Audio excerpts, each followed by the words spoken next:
대한민국 집값 정말 끝도 없이 오르는 것 봤죠? 그런데 그 이면에는 우리가 모르는 그들만의 리그가 있었던 건 아닐까요? 최근 정부가 이 문제에 대해 아주 강력하게 칼을 빼들었습니다. 부동산 시장에 보이지 않는 손, 그 그림자의 실체를 지금부터 하나하나 파헤쳐 보겠습니다.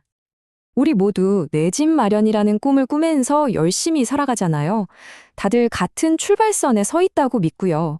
하지만 정말 그럴까요? 이 높은 집값이라는 장벽 뒤에서 누군가는 전혀 다른 규칙으로 게임을 하고 있었던 건 아닐까요? 바로 이 질문에서 이번 정부 조사가 시작됐습니다. 자, 이 숫자 한번 보세요. 581. 이게 뭘 의미할까요? 이게 바로 정부가 이거 문제 있다고 보고 집중적으로 들여다보기 시작한 부동산 거래 건수입니다. 불과 몇 달 사이에 포착된 의심 사례만 이 정도라는 거죠. 와, 정말 보이지 않는 곳에서 얼마나 많은 일들이 벌어지고 있었는지 짐작이 가시나요? 그래서 오늘 이 그림자 시장의 실체를 차근차근 따라가 보려고 합니다. 먼저 도대체 어떤 그림자 규칙이 판치고 있는지 알아보고 정부가 펼친 새로운 단속망은 얼마나 촘촘한지 살펴보겠습니다. 그리고 실제 적발된 기상천외한 수법들을 통해 그 민낯을 확인하고요. 마지막으로 이 모든 걸 통해 정부가 시장에 던지는 메시지는 무엇인지 그 의미까지 짚어보겠습니다. 자, 첫 번째, 시장의 그림자 규칙입니다. 이게 뭐냐면요. 문제의 핵심은 사실 간단해요. 누군가는 법의 테두리를 교묘하게 넘나들고 또 다른 누군가는 보통 사람들은 상상도 못할 방법으로 자금을 끌어와서 집을 사는 거죠. 정부는 바로 이런 불공정한 행위들이 정직하게 땀 흘리는 사람들의 기회를 빼앗고 시장 전체를 망가뜨리고 있다고 보는 겁니다. 그래서 정부가 꺼내든 카드가 바로 이 새로운 단속망입니다. 예전과는 차원이 다른 훨씬 더 넓고 촘촘한 그물을 던져서 시장을 어지럽히는 행위들을 그냥 싹 다 잡아내겠다. 이런 강력한 신호라고 볼 수 있죠. 그 단속망이 얼마나 넓어졌는지 한번 볼까요? 서울 전역은 기본이고요. 경기도의 핵심 지역 12곳, 심지어 규제를 피해서 집값이 엉뚱하게 뛸 수 있는 풍선효과 우려 지역, 그러니까 화성동탄이나 구리시까지 다 포함됐습니다. 이건 말 그대로 수도권 전체를 현미경으로 들여다보겠다는 얘기죠. 그렇다면 조사관들이 그 현미경으로 정확히 무엇을 들여다보고 있는 걸까요? 그들이 집중적으로 펼치고 있는 불법 행위, 그 핵심적인 두 가지 유형을 지금부터 알려드리겠습니다. 단속의 핵심 타겟은 크게 두 가지로 나뉩니다. 첫 번째는 대놓고 법을 어기는 계약 위반이에요. 허가받기 싫어서 계약 날짜를 속이거나 2년은 살아야 한다는 실거주 의무를 어기는 식이죠. 그리고 두 번째는 훨씬 더 교묘하고 지능적입니다. 바로 편법 자금 조달, 사업하라고 받은 대출로 아파트를 사거나 부모님한테 받은 돈을 빌린 것처럼 꾸며서 증여세를 안 내는 그런 수법들 말입니다.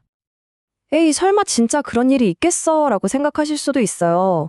근데요, 이게 그냥 으름장 늙는 게 아닙니다. 정부는 이미 이전 조사들을 통해서 수많은 불법 사례들을 적발해 왔거든요. 그 실적을 보면 이 그림자 거래가 얼마나 만연해 있었는지 아실 수 있을 겁니다. 자, 올해 3월에서 4월까지 조사 결과인데요. 불법으로 의심되는 행위 중에 압도적인 1위가 뭔지 보이시나요? 무려 62%. 바로 편법 증여. 다시 말해 세금 피하려는 꼼수입니다. 가격을 속이거나 대출을 엉뚱한 데 쓴 것보다 훨씬 많아요. 이 데이터 하나만 봐도 지금 부동산 시장의 가장 큰 문제가 어디에 있는지 명확하게 드러나죠. 실제 적발된 사례들을 보면 진짜 기가 막힙니다. 첫 번째 케이스, 54억 원이 넘는 아파트를 사면서 자기가 주주로 있는 회사에서 31억 원 넘게 빌려옵니다. 이게 왜 문제냐고요? 사실상 회사 돈을 개인 호주머니로 옮기는 거나 마찬가지거든요. 증여세를 피하기 위한 아주 교묘한 수법일 가능성이 아주 높은 거죠.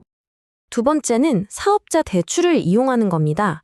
사업 잘하라고 낮은 이자로 빌려준 23억 원을 그대로 42억짜리 개인 아파트 사는데 써버린 거죠. 이건 정말 사업 자금이 필요한 다른 사람들의 기회를 빼앗은 명백한 규정 위반이고 당연히 금융당국의 조사를 피할 수 없습니다. 이 사례는 정말 창의적이라고 해야 할까요? 40억 원짜리 부모님 아파트를 사면서요.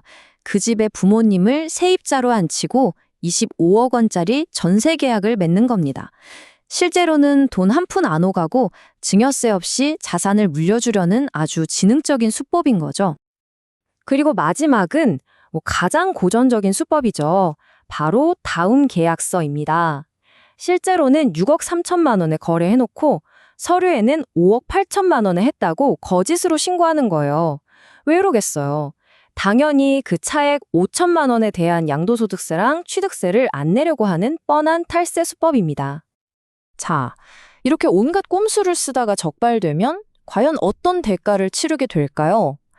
정부가 내세우는 무관용 원칙이라는 메시지는 우리가 생각하는 것보다 훨씬 더 강력하고 무겁습니다.